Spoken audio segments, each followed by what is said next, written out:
नमस्कार दोस्तों, जन मुद्दों की बात धर्मराज के साथ मेरे शो में आप सबका स्वागत है।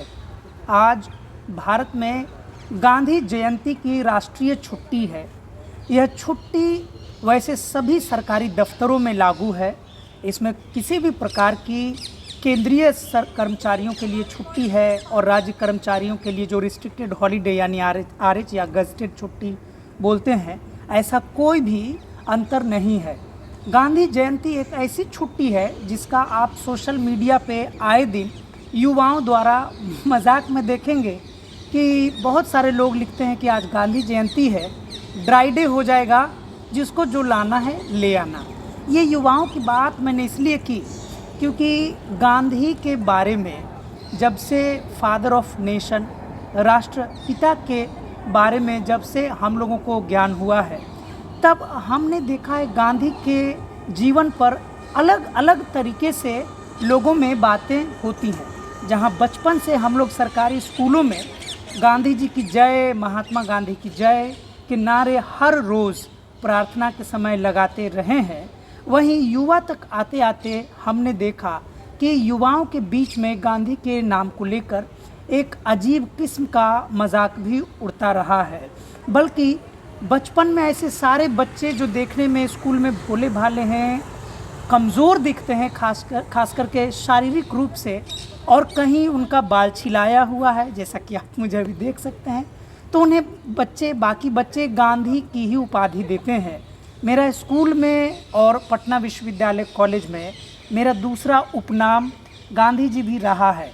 आश्चर्य की बात है कि मेरे बड़े भैया, उनको भी उनके मित्र गांधी कहते रहे, आज भी गांधी कहते हैं। मैं पटना बिहार से आता हूँ। पटना के जितने भी मित्र मुझे आज दिल्ली में करीब 14 सालों से रहते हुए भी जो फ़ोन करते हैं, वो गांधी के नाम से ही बुलाते हैं। गांधी के साथ, इस नाम के साथ मेरा कैसा अटैचमेंट हो सकता है, इस बात को आप समझ सकते हैं। लेकिन बात वो नहीं है जो आप समझ रहे हैं, बात कुछ और है। जवाहरलाल नेहरू विश्वविद्यालय में पढ़ाई करते हुए हमने देखा कि महात्मा गांधी का जिक्र सिर्फ एक दिन यानी छुट्टी के दिन ही आता था, क्योंकि आप सभी जानते हैं जवाहरलाल नेहरू विश्वविद्यालय की छवि जो है वह लाल किले की है, मतलब रेड फोर्ट, यानी लाल सलाम वाला लाल है।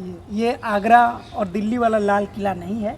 इसे bastion of the red politics यानी लाल राजनीति, लाल गढ़ भी लोग कहते आए हैं। हमारे साथ गांधी पर बातचीत करने के लिए, मैं साहित्य का विद्यार्थी मूलतः रहा हूँ, भाषा का विद्यार्थी रहा हूँ, लेकिन गांधी पर बातचीत करने के लिए हमारे पास सबसे उपयुक्त वक्ता है भी, जिनका इंटरव्यू मैं करूँगा, राजनीति शास्त्र के हैं। आपने इनका इंटरव्यू मेरे चैनल पर उम्मीद है पहले भी देखा होगा। अगर आपने नहीं देखा है तो आप जाइए, डॉक्टर चंद्रसेन नाम कीजिए। बहुत बेहतरीन 2-3 इंटरव्यू मैंने डॉक्टर साहब के किए हुए हैं।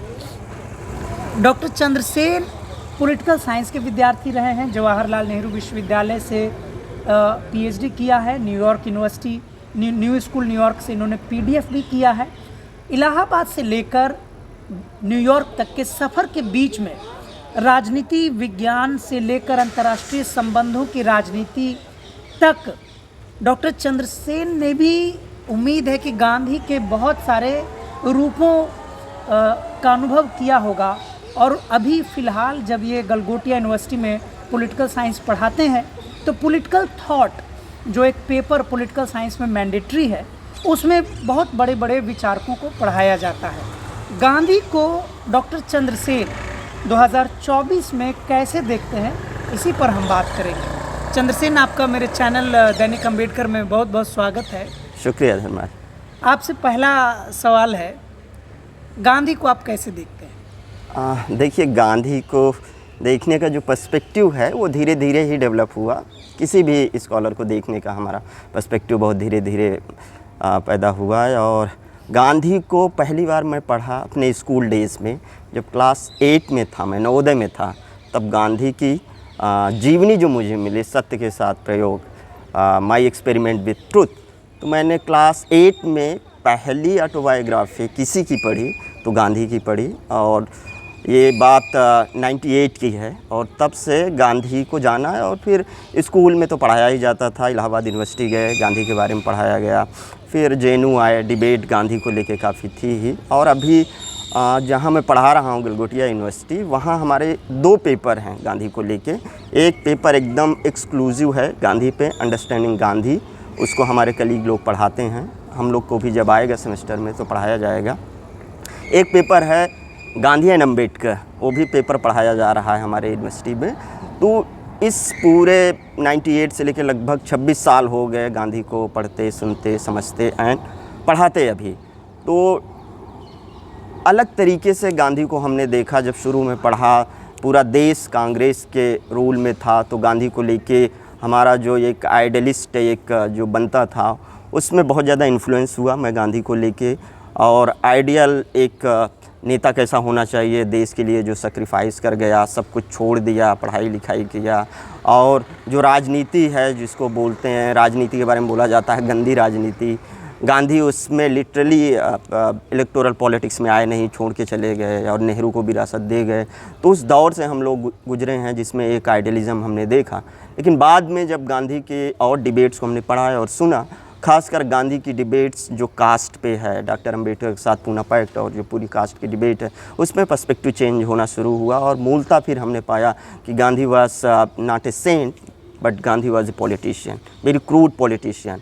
गांधी बहुत ही शातिर पॉलिटिशियन थे और गांधी वही कर रहे थे जो इस देश का तथाकथित श्रमण वर्ग अपने वर्ग हित के लिए करता है, गांधी ने वही किया। और उनके फॉलोअर्स जो गांधी को मानते हैं वो उसी दिशा में आगे बढ़ रहे हैं। और चूँकि निज़ाम बदला है 2014 के बाद, गांधी को लेके इमेज बहुत ज़्यादा जो संघ की या बीजेपी की आइडियोलॉजी है, गांधी को मैं देखता हूँ कि वो 2 तरीके से यूज़ करते हैं। टैक्टिकली देश के बाहर या देश में कुछ उनको स्वच्छता अभियान करना है तो वहाँ गांधी को यूज़ कर लेंगे, चरखा का यूज़ कर लेंगे। बट गांधी को बहुत ज़्यादा विलीफाई किया गया और उसका असर अभी हम छात्रों में, नई पीढ़ियों में ज़रूर देख रहे हैं। तो एक ट्रांजिशन फेज़ ज़रूर है गांधी को देखने और समझने का मेरा। आप ने बहुत ही इंटरेस्टिंग जर्नी बताया अपने 26 साल के पढ़ने पढ़ाने के करियर में गांधी को लेकर। 1998 से 2024 के बीच में जो आपने कहा कि जब पहली बार आपने उनकी जीवनी पढ़ी और इलाहाबाद यूनिवर्सिटी तक में जब आपको जिस ढंग से भी पढ़ाया गया, उसकी कुल मिलाकर छवि थी कि ऐसा ही एक आदर्श नेता होना चाहिए। लेकिन जब बाद के दिनों में आपने अध्ययन किया तब आपको लगा कि वो शातिर पॉलिटिशियन थे। सेंट कितना थे, इसको तो अरुंधति रॉय ने, मुझे लग रहा है आपके दिमाग में वहाँ से भी वह शब्द आया। नहीं, उसके पहले भी आ गया था। उस किताब पढ़ने के पहले ही चीज़ें हमें जब बहुत पॉलिटिकली चीज़ों को देखने लगे तो आ गया। आपको अरुंधति राय ने बहुत अच्छा एक पीस लिखा है, डॉक्टर एंड सेंट, जहां गांधी और अंबेडकर को कंपेयर किया है। बट मैं कहूँगा कि उसके पहले ही समझ पैदा हो गई थी। अच्छा, तो ऐसे में आपको क्या लगता है कि जो महात्मा गांधी की इतनी बड़ी छवि है कि कोई भी राजनेता अपने मंचों पर, किसी भी दल का नेता अपने मंचों से किसी भी व्यक्ति को अपना आदर्श घोषित कर ले, बात जब महात्मा गांधी को मानने की आती है तो भारत में सभी लोग उनको अपना आदर्श बताने के लिए मजबूर भी होते हैं। बसपा जैसी पार्टी जिनके यहाँ महात्मा गांधी को लेकर बहुत सारे सवाल जवाब विमर्श लंबे समय से हो रहे हैं, आज भी हो रहे हैं, और भारत में बसपा ही एकमात्र राजनीतिक पार्टी है जिसने ऑल्टरनेटिव डिस्कोर्स, जिसको हम वैकल्पिक कहते हैं, जिसको वैकल्पिक बताया जा रहा था, उसको मुख्य धारा की विमर्श में खड़ी कर दी। मैं बात कर रहा हूँ डॉक्टर अंबेडकर की। जब गांधी जिंदा थे तब डॉक्टर अंबेडकर कहीं हाशिए पर थे, लड़ रहे थे और मुख्य धारा में सिर्फ महात्मा गांधी दिखते थे। आज 2024 में स्थिति बदल गई है, डॉक्टर अंबेडकर मुख्य धारा में दिख रहे हैं, मजबूरी चाहे जो भी हो, और महात्मा गांधी जैसा कि आपने कहा नई पीढ़ी के हवाले से हाशिए पर दिख रहे हैं। हालांकि महात्मा गांधी अभी भी फादर ऑफ द नेशन हैं। तो आप अंबेडकर गांधी के बीच के रिश्ते, राजनीतिक अंतर को, मतभेद को कैसे देखते हैं? देखिए, डॉक्टर अंबेडकर और गांधी का जो डिबेट शुरू हुआ है वो डिबेट बेसिकली भारतीय संदर्भ में ही है और भारतीय समाज की दिशा दशा कैसी हो, उसका फ्यूचर कैसा हो, भारतीय सभ्यता को लेके जो डिस्कोर्स है वो सारे डिस्कोर्स में डॉक्टर अंबेडकर एक तरफ और गांधी दूसरी तरफ हैं। कोई साम्यता हमें देखने को मिलती नहीं और वो पूरा कॉन्फ्लिक्ट जो है, पूरा संघर्ष अगर देखेंगे तो पूना पैक्ट 1932 और उसके बाद पूरी तरीके से खुल के सामने आता है।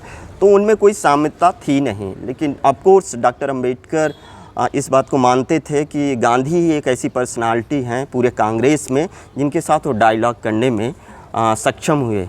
अदरवाइज़ उस समय भी कांग्रेस में तथाकथित बहुत रिवोल्यूशनरी लोग थे, स्वतंत्रता सेनानी लोग थे, लेकिन डॉक्टर अंबेडकर को लेके जो उनकी समझ थी या डॉक्टर अंबेडकर को जिस नज़रिए से वो लोग देखते थे, उस नज़रिए में डॉक्टर अंबेडकर कहीं फिट नहीं होते थे। बट गांधी एक ऐसे आदमी थे जो डिबेट डॉक्टर अंबेडकर से करते थे, तो उस डिबेट में एटलीस्ट गांधी आते थे। अदरवाइज़ दूसरे कांग्रेसी नेता या दूसरे जो नेता थे डॉक्टर अंबेडकर को तो डिस्कोर्स और डिबेट करने लायक ही नहीं समझते थे।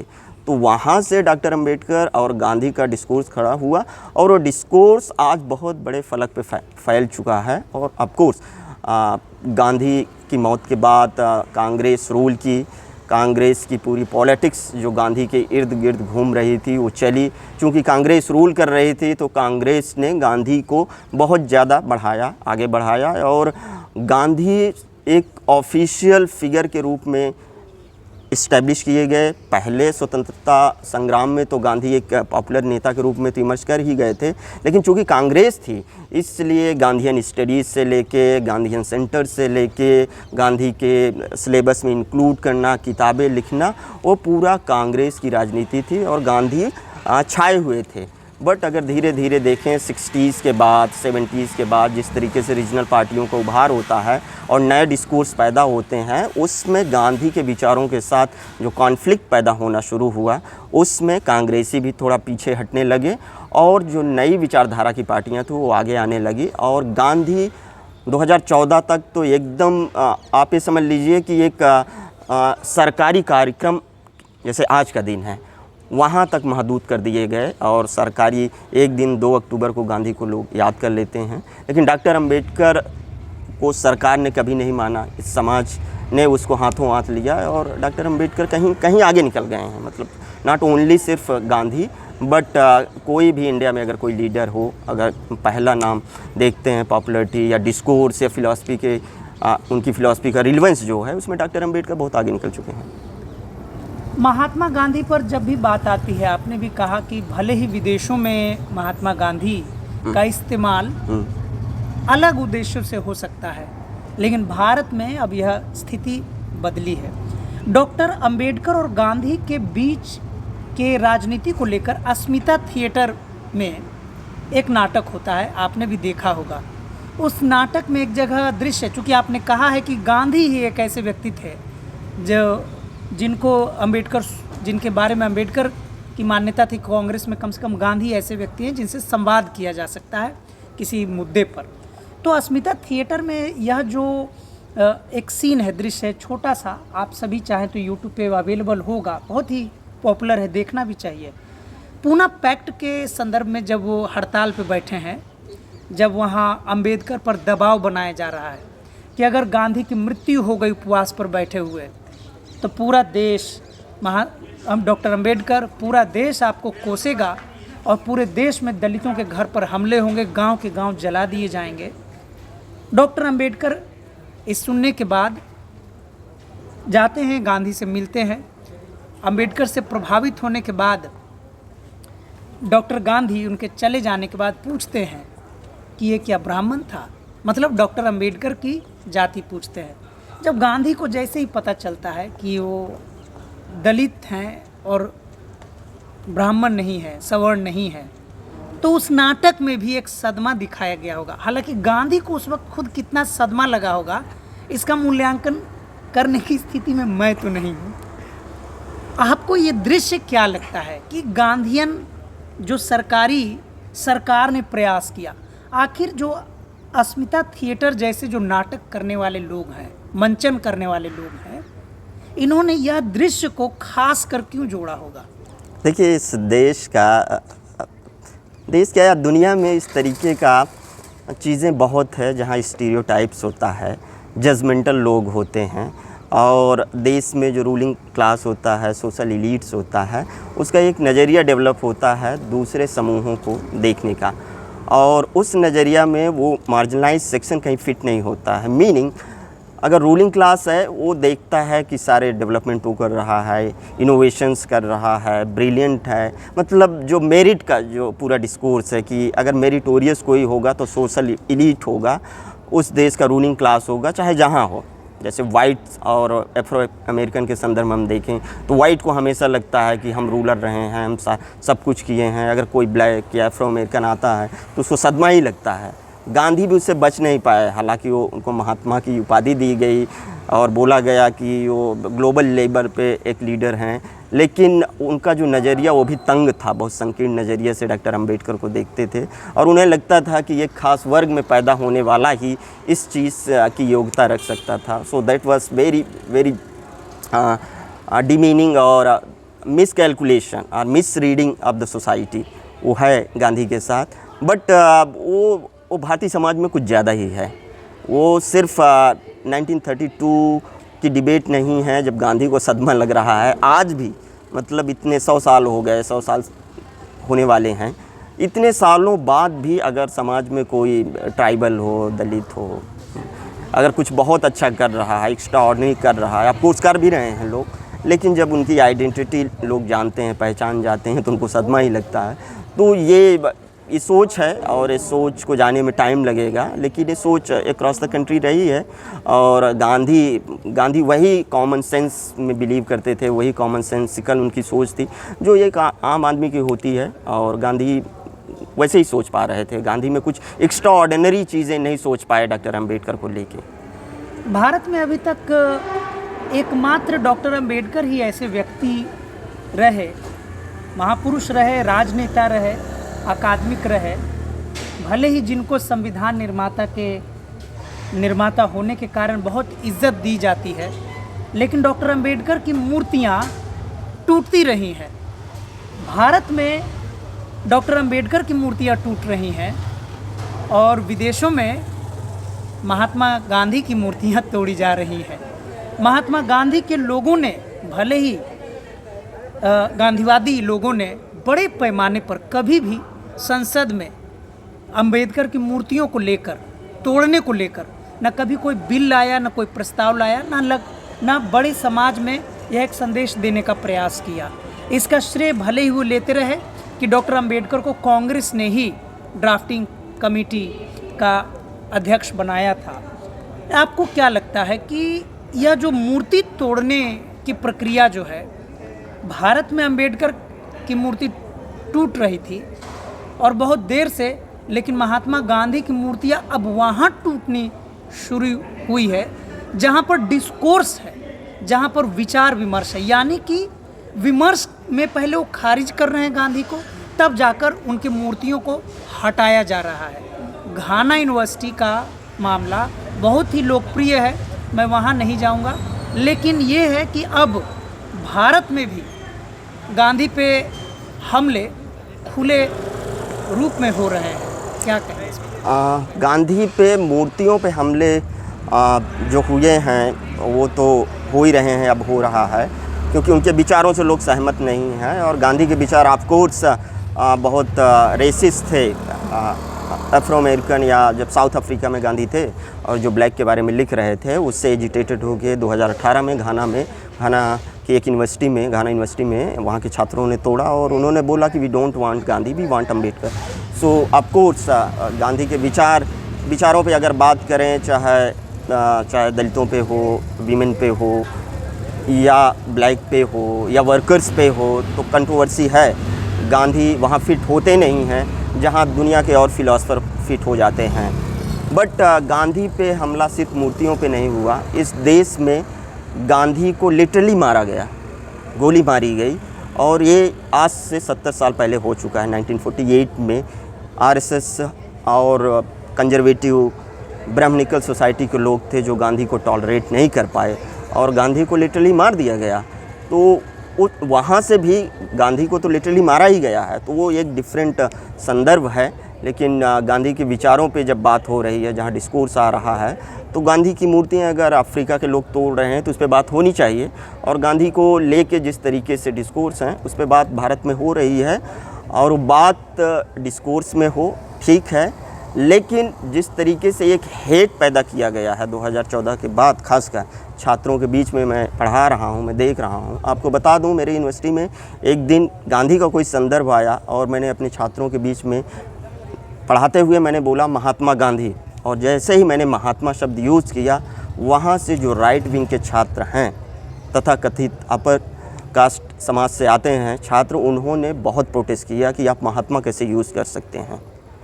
मैंने कहा कि ये ट्रेडिशन में है और लोग यूज़ कर रहे हैं। बोले सर ये लीगल नहीं है, किसी डॉक्यूमेंट में नहीं है, आप प्लीज़ महात्मा वर्ड मत यूज़ करिए।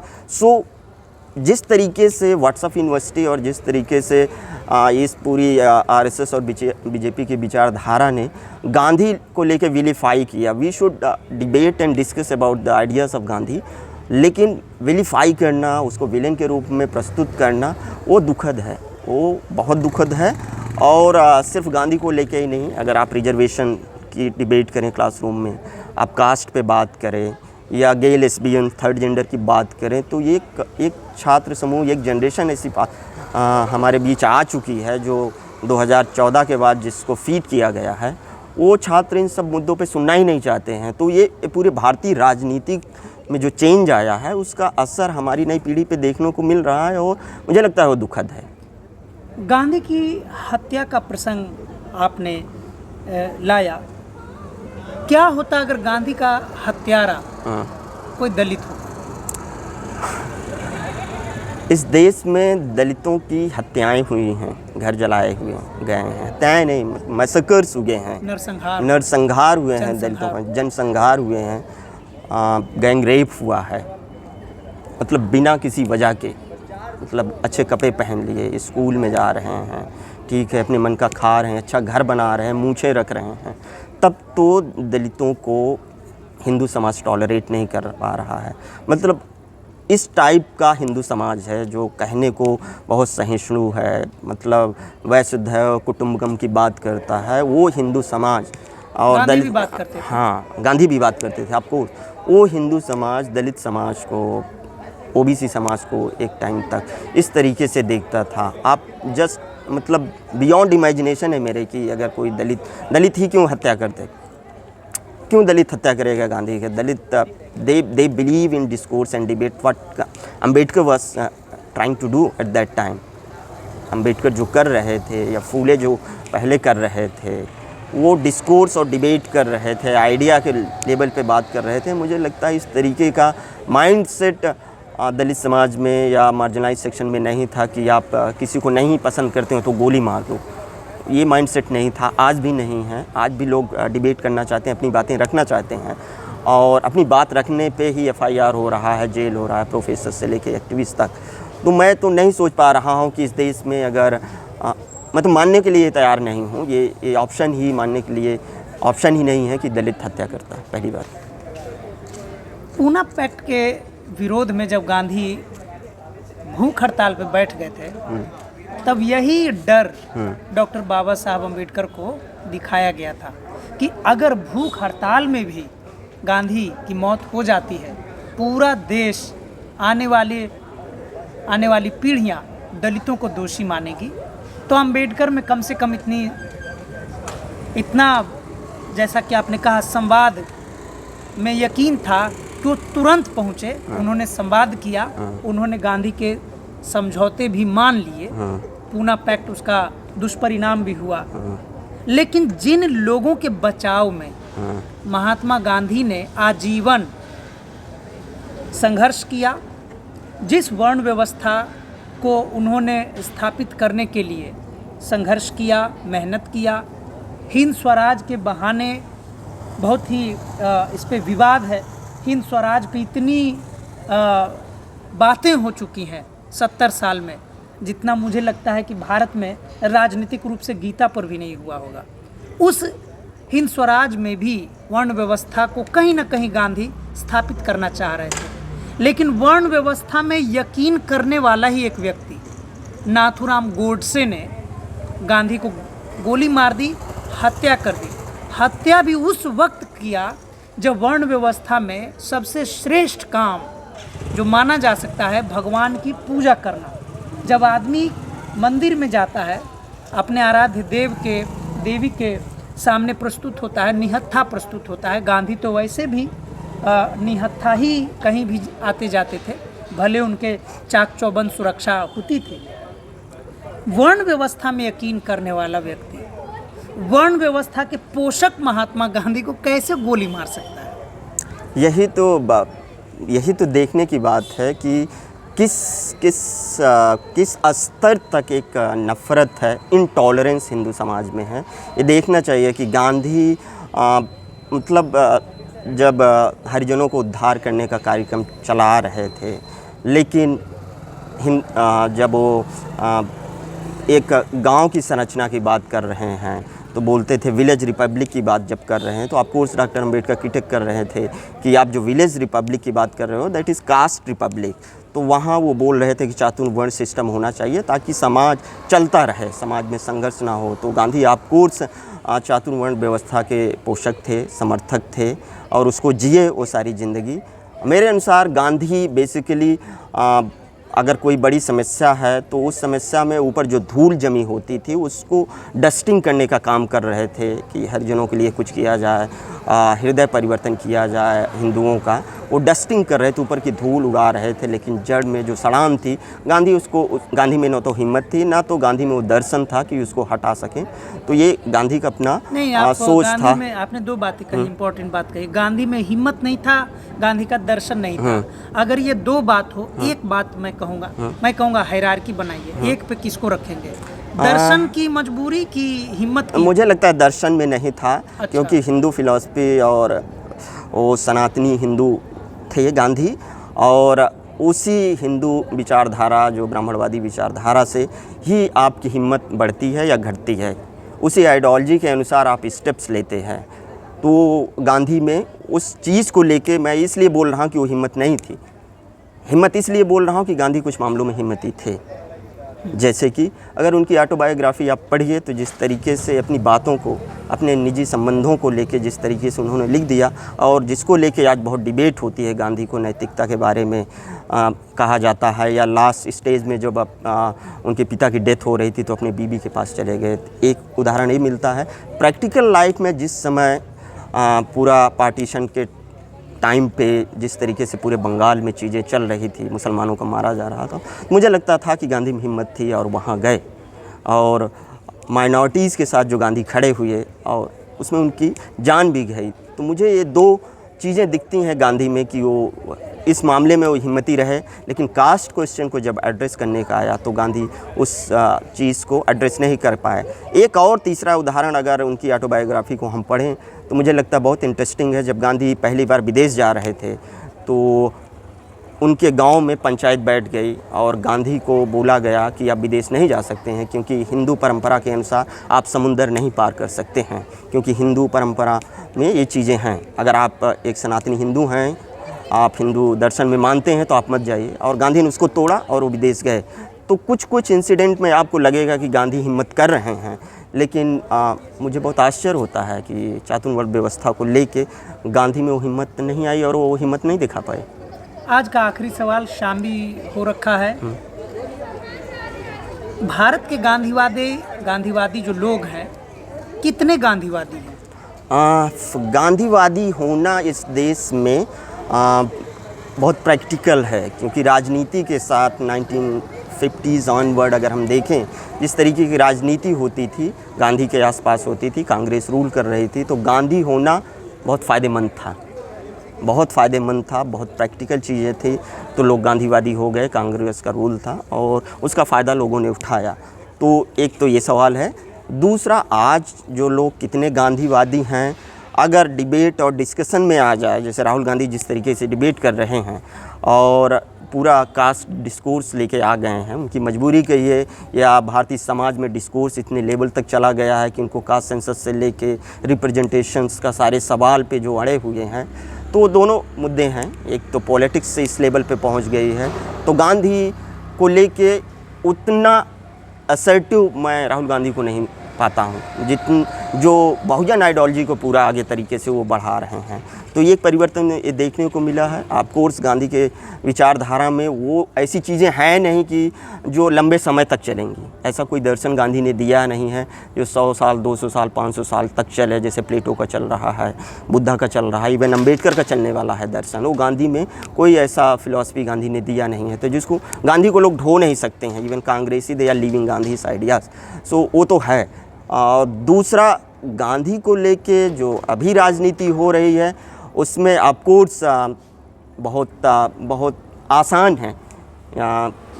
जिस तरीके से गांधी बात करते थे उसमें आपको कोई रेडिकल स्टेप नहीं लेना है, सबको मिला के चलना है, तो उसमें आप गांधी का नाम ले लीजिए, चलता रहेगा। लेकिन जब सामाजिक परिवर्तन की बात होगी, जो स्ट्रक्चरल चेंज की बात होगी, उसमें गांधी फिट होते नहीं हैं। और कोई भी गांधीयन ऐसी कोई बात गांधी की फ़िलासफ़ी और किताबों से ढूंढ के लाके मुझे दिखाया जब गांधी को कोट करे और गांधी के बारे में बोले कि वो स्ट्रक्चरल चेंज की बात कर रहा है जो ये समाज चाहता है, और ये समाज को करना पड़ेगा कि यहाँ एक पूरी व्यवस्था को एक बदलने की ज़रूरत है, और वो बदलेगा। लोग बदलने का प्रयास कर रहे थे, उसमें गांधी और गांधी की कोई फ़िलासफ़ी है नहीं, तो लोग गांधीयन कितना रहेंगे, उसमें कोई स्कोप नहीं है कि वो गांधीयन रहें। बट हाँ, अगर कांग्रेस आती है फिर से 2029 के चुनाव के बाद, तो अगर गांधीवादी तरीके से ये लोग फिर से प्रैक्टिस में आते हैं, तो फिर वही सेल्फ इंटरेस्ट के लिए, प्रैक्टिकल होने के लिए लोग गांधी का झंडा लेके फिर से चलने लगेंगे। अदरवाइज़ अभी तो आपको चारों तरफ अम्बेडकर ही दिख रहे हैं। Save constitution, save doctor Ambedkar, यही चल रहा है इस देश में। कोई अगर राइट विंग का जो असॉल्ट है कोई बचा पाएगा तो सबसे पहले लोग अम्बेडकर का नाम लेते हैं, B it left, B it कांग्रेसी और सोशलिस्ट। आपको बीएसपी तो बोलती ही रहती है।